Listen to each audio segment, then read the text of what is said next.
Ay, grabe ang taas. Mami, parang it's not worth it na umakyat. Medyo matarik yung mga steps. So, eto na yung exit. Tapos na kami. Grabe. Ayan na, natatakot na siya mga kaibigan. Mami, sabihin mo lang pag stop na ha. Ayan, so may concert. Ewan ko lang kung maniningil sila dito mamaya feeling.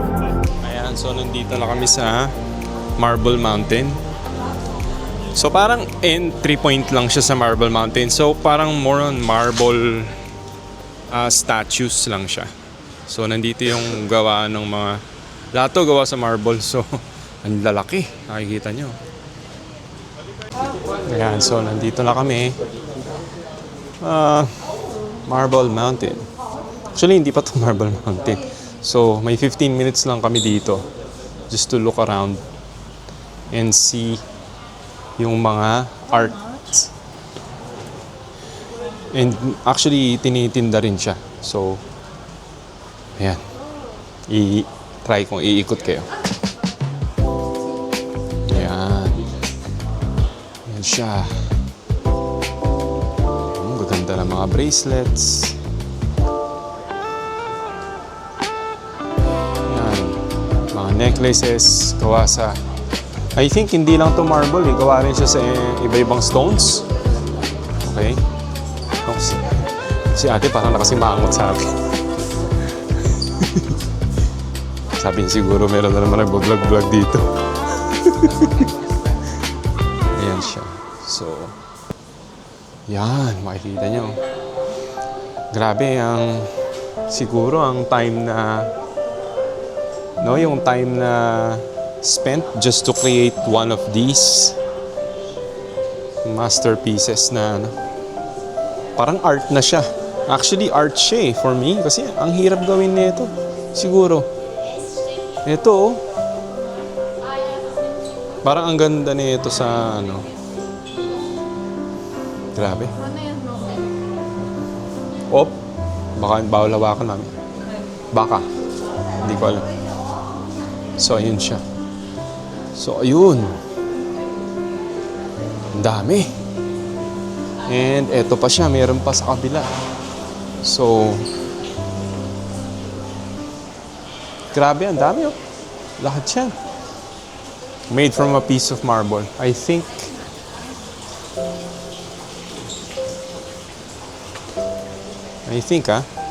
na parang wala naman siguro ito yung parang ina-assemble from multiple pieces of marble. Grabe, maganda. Mamahal din sigurado na ito.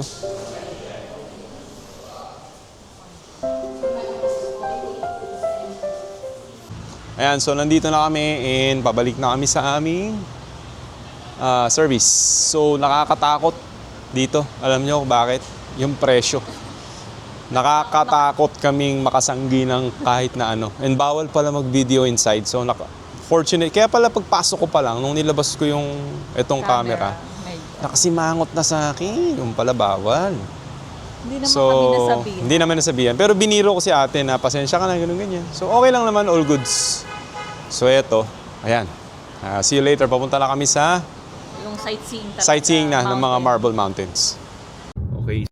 Ang area to napapalibutan ng 5 mountains. So, nandito tayo sa gitna ng mga mountains actually. So, papunta na kami sa susunod naming location.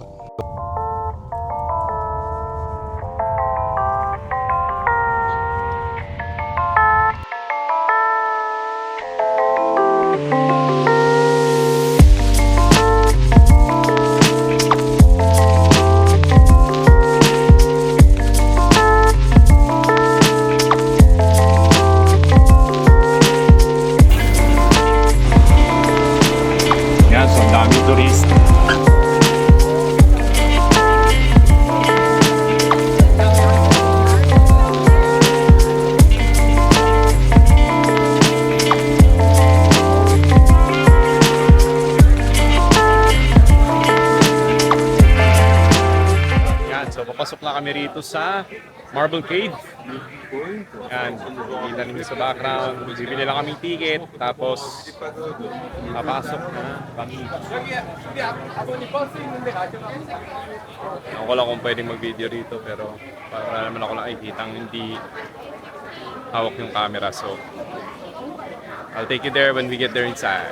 And so, pasok na kami, present ticket. How long do we go out? And now 30 minutes. 30 Okay, so 30 minutes daw bago kami makalabas. So, ayan na, papasok na kami. We're going in.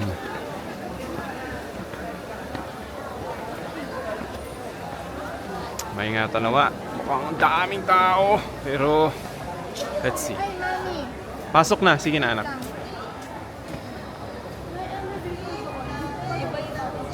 Iba yun nak, dadaling ka lang sa ibabaw ng bundok. Hindi sa loob ng kuweba. And alam ko iba ang presyo nun. 20. Mm. Those are two different entrance. Okay, so ito na, papasok na kami. Okay. Oo nga no. Ganyan ba? Okay, so ito na. Pasok na kami.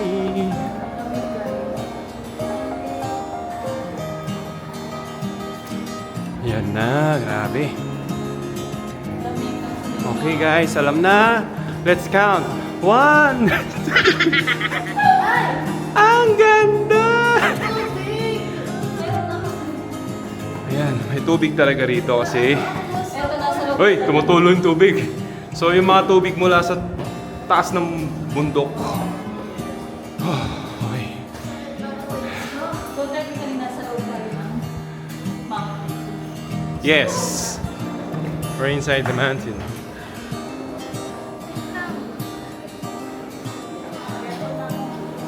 Ayan. Oh. Napakalawak niya.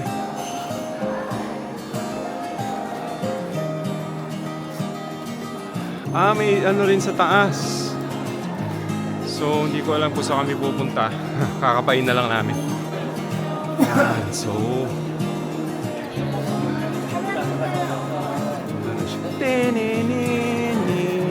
May ganun. Akala mo Jurassic Park. Pero, ayan. Ayan siya.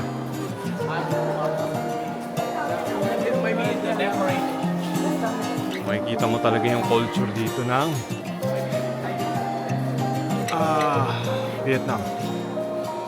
Dahil na heavily influenced sila ng Chinese. So, ang Buddhism talaga is very much seen yung influence nila through their statues and etc. Yan. So,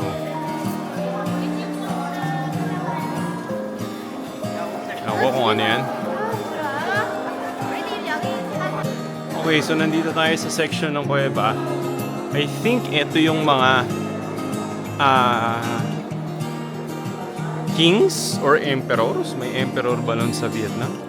So yan, ayan sila. Hindi ko alam kung ilan yan. 1, 2, 3, 4 5, 6, 7, 8, 9, 10 10 yan sila. Ayan yung pinakatuktok. Tapos, ayan siya, yung palibot. Parang isang truck lang. Tapos ang maliligayang araw. Ayan. Ngayon, ito naman yung section ng pababa ng cave. Ewan ko kung anong meron dito. Pero pababa siya eh. Medyo makipot. Siguro papunta ron sa kabilang section ng cave. Ayan, pababa. May pababa doon, may tagusan doon. So, hindi namin alam kung saan kami pupunta. So, guys, ito yung isa sa mga makikitid. So, feeling ko, parang isang tagusan lang to. Doon din kami lalabas sa kabila.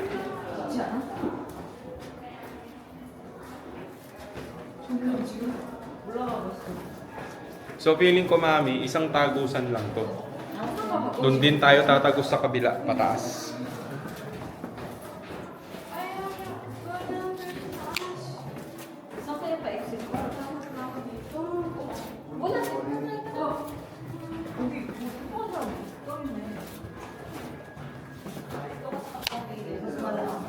na, paakyat na kami. Medyo matarik yung mga steps. So, ingat-ingat! Ewan ko kung ano to.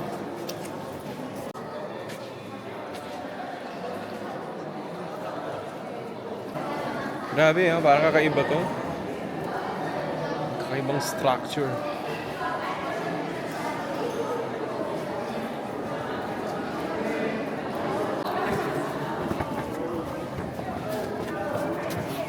Gilid mo na. Hindi ko sarap mo.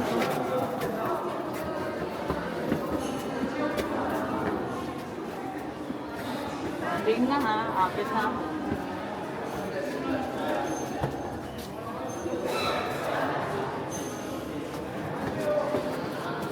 Hawak ako man. Ako?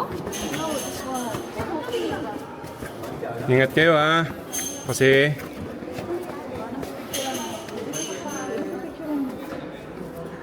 Nagkano ka daddy? Bibigyo. kanina pa. 혜진아 시간 많지 않아? 시간 많지 않아? But yeah, we have to go through that. Honestly, we didn't have space to sit down. Parang mataas to. Mami, parang matarik siya. Me. Wait lang, wait lang. Ay, grabe ang taas. Mami, parang it's not worth it na umakyat. Ewan ko kung nakikita siya. So, yan. So, eto na yung exit. Tapos na kami. Grabe.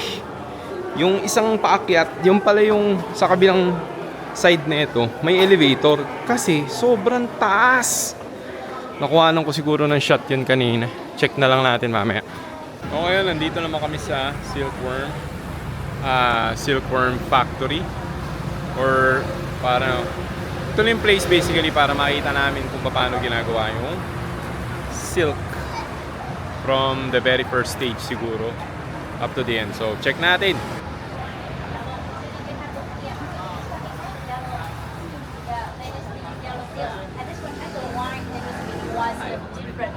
Different, yes. So you know that you can see the one spoon everywhere in the world, in many countries like China, Thailand, or India. But the yellow one is very special only in the tropical country. Like the yellow.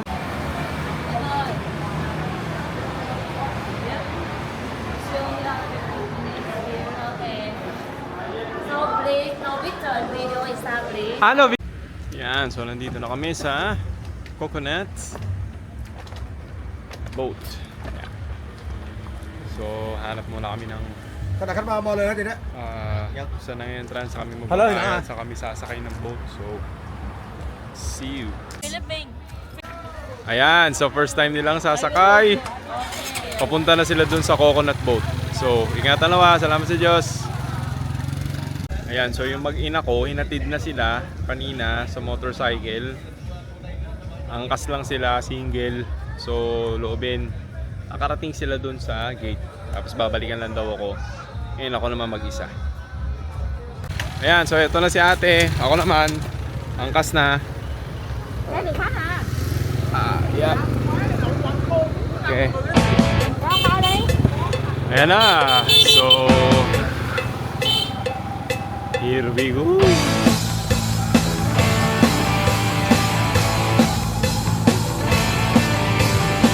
Ayan. So, parating na kami. Ayan na. So, ito na. Salamat sa Diyos. Ayan. So, ito na. Entrance.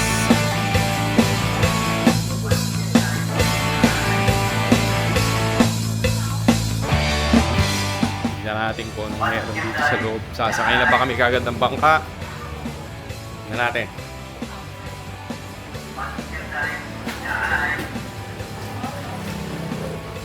Ito na yung boat ride. Ayan na. Ayan na. Sasakay na kami. Sasakay na nga kami kagad. Ayan siya. So, You have two bowl. yes, two boat. Do you want all the coconut drink you bring on the boat? For our day, don't have the drinking. We want something. Okay. Yeah, coconut. No, I'm good. I just drank. It's good na. Just one. Okay. That one. I'll just go to the. Yes. Okay, so Bibili sila ng isang buko. 45 minutes kasi yung total time ng travel. So, dalawang boat. Oh, solo lang ako.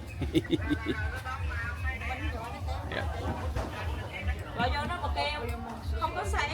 Nakasakay na ako sa coconut boat. So, ayan. Ayan sila. Separate boat sila kasi dalawa lang sa isang boat. So, ayan na. Sasakay na sila. So, binawa. Maingatan. Medyo maalog yung boat. So, sige na. Diretso lang. Huwag ka matakot, ha? Sit down, sit down. Okay? Come on. Thank you.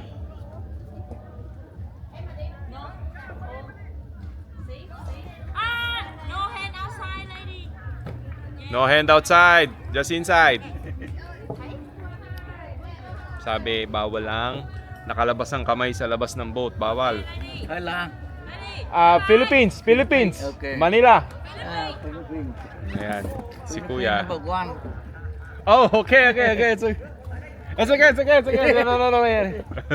Thank you. So, binibigyan ako ni Kuya ng ano. Sabi ko, no, na. Thank you. Okay, no, what? Okay, so ayan na sila. Number 1 ngayon. Philippines number 1. Filipino, what? Yeah! Oy, no, Rocky. Nako, nagraking-raking na si Kuya. Ito yung sinasabi ko eh. Pag mag-isa lang eh. Dapat doon ako sa babae. Ito na, pinagtitripan na ako ni Kuya. Yan, so... Okay. Ako, nagbilang na siya ng 1, 2, 3. Anak ng teteng ito. Filipino, what? Okay. Ano?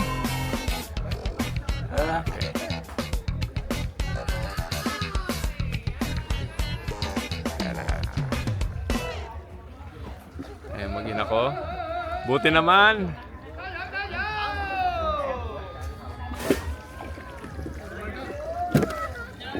Meron pang pa-bump car pala dito.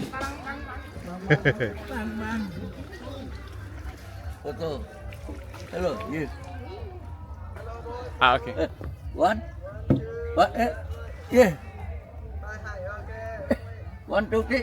Yeah.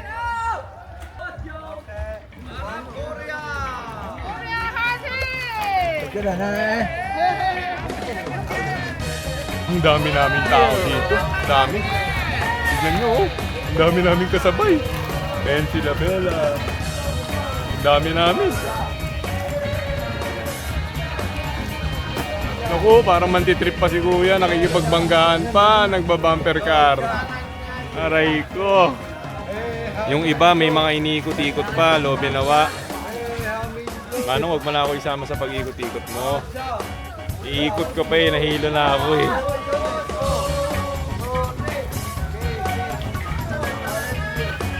Ayan oh. Malawak. Okay.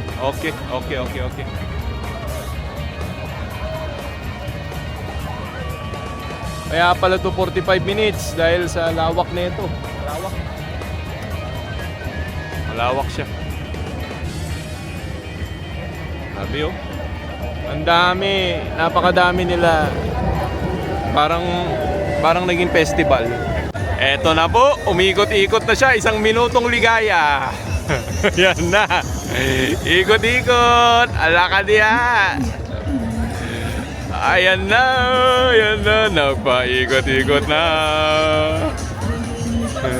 Hindi ka naman nahihilo, sabihin mo mami ha. Nahihilo ka, hindi naman. Okay lang? Oy, baka tamaan ka ng stick ha. Naku kuya, wag naman masyado.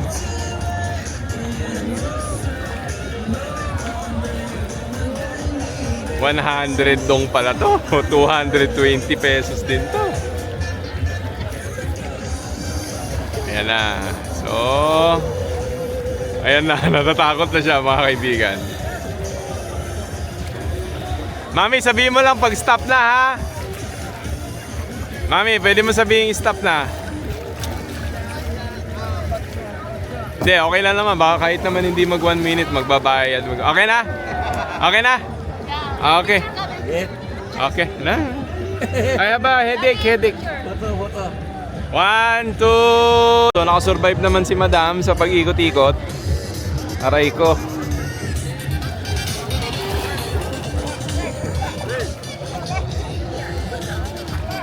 Ewan ko kung nangingisda ba to si Manong o parang pang display picture lang din ang purposes nito. Hindi natin alam. Pero ang ganda ng scene.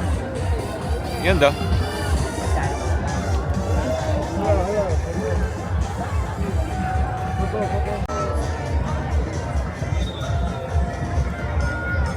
Okay. Guys, kung nakikita, may mga boat na may mga stereo. So may party-party ring nangyayari dito. Kung may Love in this club, may Love in this boat na nangyayari. So yung mga sinabi ko kaninang mga karaoke, mga sound system na nasa barko, karaoke pala yun. So magbabayad ka na naman ng additional. Pwede kang mag-concert dito sa gitna ng coconut forest. So, ewan ko, baka maningil na naman. Kasi kanina yung ikot-ikot sa boat, 100 dong na yun. So, for sure, may mga hidden agenda na naman tong mga ganito. So, understandable naman, nag-aana boy lang din sila. Pero, yun, hindi kami mag-abi. Pero, so far, it's nice. Napakalamig. Actually, hindi naman sobrang lamig, pero malamig. Hindi mainit kahit na naka-vest ako dito. Yung sinasabi ko kanina, guys, may nagko-concert. Ayan na. So, ayan. Yan siguro si Chris Brown ng Coconut Forest. Talagang handa sila. Meron silang pang Pinoy. Hanip na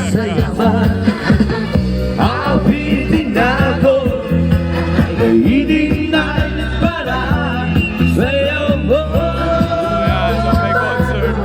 Ewan ko lang kung maniningil sila dito mamaya, feeling ko. Sumayat-sumayat ka sa bigatan, kasabay naman ako. Kasabay naman ako, ipugin ngayon. Sumayat-sumayat ka sa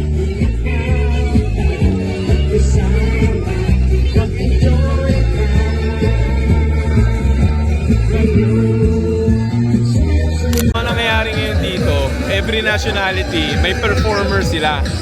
So, yung sa amin, Philippines, nilala kami dun sa performer na nasa bangka. As you can see, ayan. Yung iba, puro Korean, depende talaga, pero parang alam na nila yung diskarte. So, nakakatuwa naman, nagbigay din kami ng donation. So, nice, nakakatuwa.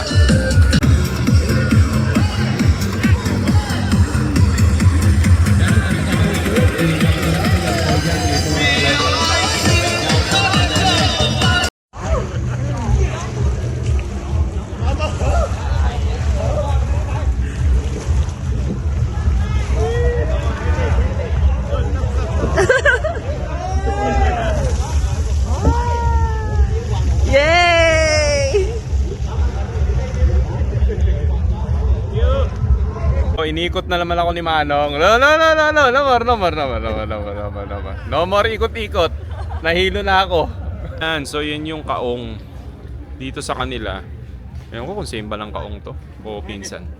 Ayan, so si Manong binigyan pa ako ng goodbye kiss. Ayan, so nandito na kami. Nakababa na kami sa coconut boat. And we survived. Salamat sa Diyos. Kwenta mo dati kung ano nangyari. Pero bago ako bumaba, binigyan ako ni Manong ng isang goodbye kiss. So, nakuha ng lahat sa picture. And ito yung anak ko doon, tuwa. Sisenda niya sa mga classmate niya.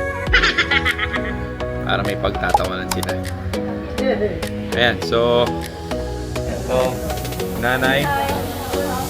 Kababait siya ng lahat dito.